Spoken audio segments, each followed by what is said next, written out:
Mana shunday qilib kesilib, mana bu yetuk, eng zo'r, eng yetilgan hayvon tagimiz MM106 mana shu holatda bo'lsa, juda ham a'lo, yaxshi ildizlangan, yaxshi joylashgan.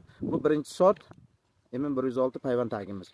Bular 100 tadan qilib bog'lanib, maxsus handaklarimiz bor, xirmonlarimizda yig'ilib, xirmonlarga saqlanadi. Yer yetilishi bilan erta bahorda balkim ob-havo yaxshi kelgan holatda, mana shu yanvar oxirroqlarda yerga texnika ishlash sharoitlari qulay vaziyat kelganda dalaga chiqarib ekiladi.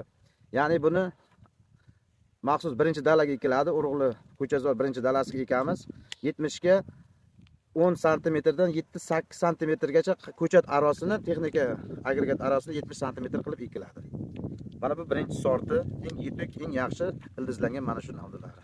Va buning ichida mana bunaqalari ham birinchi sortga kiradi. Mana bular ham yaxshi navdalangan. Bo'yi 30-40 bo'lsa ham baribir uchini 40 qo'yishimiz kerak.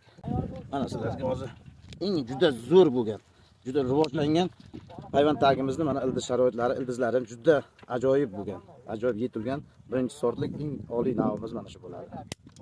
Mana shu holatda kesilib, mana shular eng yetukli, eng chiroyli, yetuk ildiz otgan MM106 navimiz. Mana shu oz qavla jarayonni davom etmoqda.